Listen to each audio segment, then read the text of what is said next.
بسم اللہ الرحمن الرحیم۔ شادی کے جوڑے دیکھنے والوں اللہ اکبر، تو اس کے ولیمے میں برات میں کپڑے دیکھنے والوں، کبھی علماء اکرام سے اللہ دن رات دل کا بھلا کرے، ان سے پوچھا کرو قبر کا جوڑا کون سا ہے، تمہیں بتائیں گے۔ اگر مرد کا انتقال ہو جائے 3 کپڑوں میں کفن دو، ایک سینہ بند، 2 چادریں۔ اگر میری بیٹی بھی اللہ تمہارے سہاگ اور تمہیں سلامت رکھے، دنیا فانی ہے، آج نہیں تو کل جانا ہے۔ اگر کسی کا انتقال ہو گیا تو 3 کپڑے مرد کو ملیں گے، 5 کپڑے عورت کو ملیں گے، ایک سینہ بند ہے، ایک ہزار بند ہے، 2 چادریں ہیں، سارا جسم سارا وجود چھپ گیا، 5ویں چادر ہاتھ میں لے کے کھڑے۔ مولوی صاحب، مفتی صاحب، اس کا کیا کرو؟ اور میں اس کے ننگے بالوں پر ڈال دے، اب تو مر گئی جس نے کبھی بچپنے میں دوپٹہ نہ لیا، جوانی میں دوپٹہ نہ لیا، ماں باپ کے سامنے کالج کی لائن میں دوپٹہ نہ لیا، بازاروں میں عید کی خریداری میں، بچے کے کپڑوں کی خریداری میں، مارکیٹ میں کبھی دوپٹہ نہ لیا،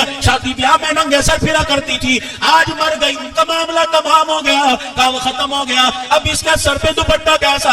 عرش عظیم کے مالک کی آواز آئی، تمہاری غیرت ختم ہو گئی، تمہارا رب بڑا غیرت والا ہے، جب تک تمہارے سے ملتی رہی ننگے سر نہیں، تمہاری ایمان میں فرق نہ آیا۔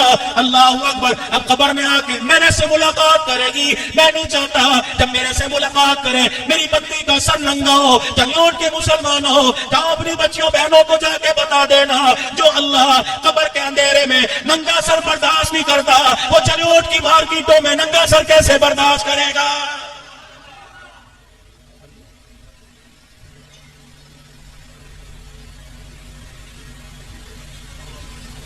معاشرہ صحیح ہو جائے تو گھر صحیح ہو جائے گا، اور گھر صحیح ہو تو معاشرہ صحیح ہوگا۔ گھر بگڑے تو معاشرے میں خرابی پیدا ہوئی۔ ملک سدھارنے میں چلے ہیں، حکومتیں سدھارنے میں چلے ہیں، گھروں کو سدھارو۔ نفرتوں کی آگ سے تمہارے گھر جلے پڑے ہیں، بھائی بھائی کا منہ دیکھنے کو تیار نہیں، نند بھاوج میں جھگڑا، درانی جٹھانی میں جھگڑا ہے،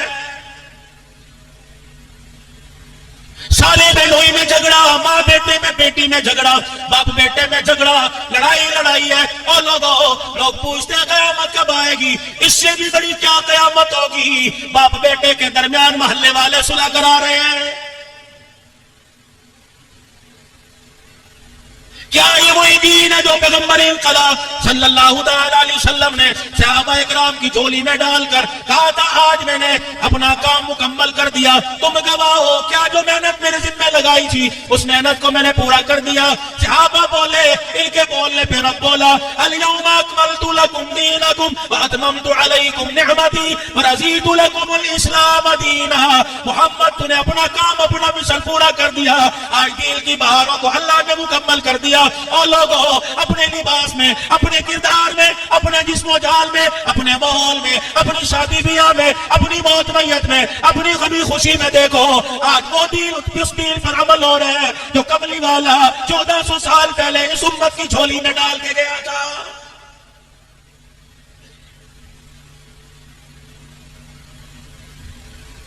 شادی کے وقت اللہ رسول یاد کوئی نہیں، اور لوگوں مرتے وقت اللہ رسول کو یاد کر لو۔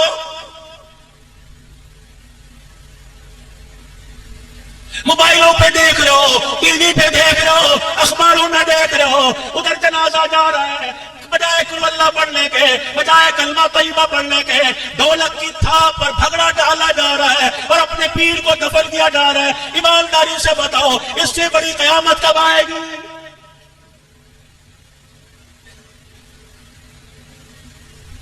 قبروں پہ کھڑے ہو کے اذان دے رہے ہو اس لیے کہ اس کا ایمان تازہ ہو جائے گا، اسے پتہ لگ جائے عصر کا ویلا، مسجد کی دکانوں میں رہ کے عصر کی نماز نہ پڑھی، مجھے ایمانداری سے بتاؤ اسے قبر میں عصر کی نماز کے وقت کا کیسے پتہ لگے گا؟ مسجد کے مکال کے ساتھ دیوار مکال کی تھی، او لوگوں اللہ اکبر، 5 اذانیں صبح شام اس کے کانوں میں، اس کے گھر میں پڑی، مسجد کا پڑوسی بن کر خدا کے گھر میں نہ آیا، وہ فرشتوں کو کیسے بتائے گا؟ میرے سے سوال نہ کرو، عصر کی نماز کا وقت ہو گیا ہے۔ مولوی صاحب جاؤ اپنا کام کرو، یہ تو گاتی کا ٹائم ہے۔ قبر میں جاؤ گے جب فرشتے گرز لے کے کھڑے ہوں گے تب پتہ لگے گا۔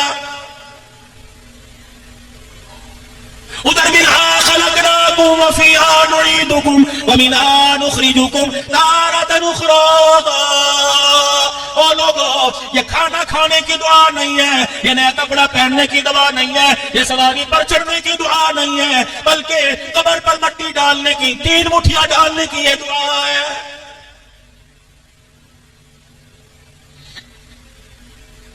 ادھر قبر پہ مٹی ڈالی جا رہی ہے، یقین جانو قبر پہ مٹی ڈال رہے ہیں، ادھر جس کے چہرے پر جس کی قبر پہ مٹی ڈالی جا رہی ہے رو رو کے کہہ رہا ہے وہ ایسے نہ چلے جانا، سامنے فرشتے پوری زندگی کا حساب لینے کے لیے کھڑے ہیں، ابھی کھڑے کھوٹے کی پہچان ہو جائے گی، خدا کے واسطے بے شک پھولوں کی چادر نہ ڈال، میں تیرے سے گلہ نہیں کروں گا، بے شک تو میری قبر پر مکھانے نہ رکھ، بے شک میری قبر پہ کھڑو کے اذان نہ دے، میں گلہ نہ کروں گا، خدا کے واسطے او میرے چاچے، او میرے تائے، او میرے بھانجے، او میرے سگے بیٹے، میرے ابو، او میرے بھائی، خدا کے واسطے اور چادر نہ ڈال، گلا کوئی نہیں، گھر جانے سے پہلے میرے سرانے کھڑو کے 3 مرتبہ قل اللہ پڑھ کے چلا جا، قرآن سنانا تیرا کام ہے، رحمت برسانا والی کے کائنات کا کام ہے۔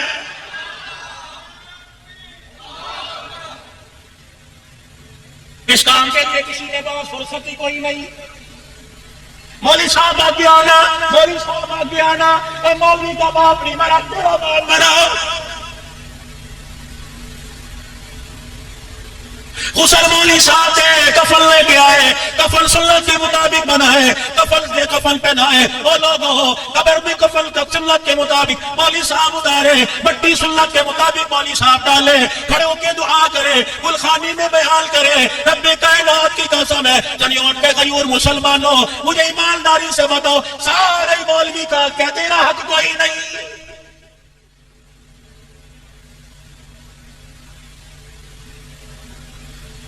اگر تو یہ سمجھتا ہے گلخانی پر 50 آدمی بلا کر 2 چاولوں کی دیگ پکاؤں گا میرے باپ کی قبر جنت کا باغ بن جائے گی، وہ تو اس کا نظام ہے، چاہے تو اسے روک کوئی نہیں سکتا، نہ کرے تو اسے راضی کوئی نہیں کر سکتا، ہر ایک کے پاس دیگیں پکانے کے پیسے کوئی نہیں، ہر ایک کے پاس لوگوں گلخانیاں تیجے ساتھیں کرانے کے پیسے کوئی نہیں، لیکن اللہ نے غریب پر، امیر پر، فقیر پر، بڑے پر، چھوٹے پر، جوان پر، بوڑھے پہ رحم فرمایا۔ اگر باپ مر جائے جنازے کی چرپائی پہ کھڑے ہو کر، جنازے کی چرپائی کے پاس کھڑا ہو کر 2 آنسو نکال کر رونا تیرا کام ہے، پہاڑوں جتنے گناہ معاف کر دینا میں خدا کا کام ہے۔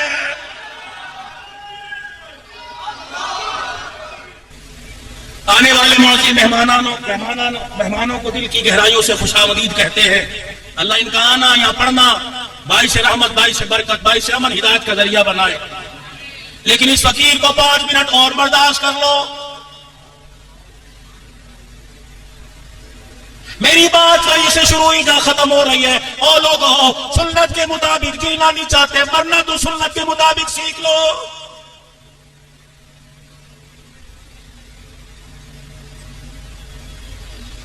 مولوی صاحب نکاح کی گواہ کتنے، حق مہر کتنا رکھنا ہے، مولوی صاحب بتاؤ، زیور جو ہے لڑکی ہے لڑکے کا۔ کبھی یہ بھی پوچھا مولوی صاحب امام الانبیاء صلی اللہ تعالی علیہ وسلم کو جس قبر کے اندر اتارا گیا وہ قبر سیدھی بنی یا بغلی بنی؟ مولوی صاحب نبی کا جنازہ اٹھا، آپ کو سیدہ عائشہ کے حجرے میں قبر میں اتارا گیا کہ نبی پاک کے نیچے کوئی دری بچھائی گئی تھی، کوئی چادر بچھائی گئی تھی، کوئی کھجوروں کی سب بچھائی گئی تھی کہ نہیں؟ وہ لوگوں علماء کرام بتائیں گے محمد کا دنیا میں آنا کیسا تھا، اور یہی بتلائیں گے آمنہ کے لال کا دنیا سے زیادہ کیسا تھا۔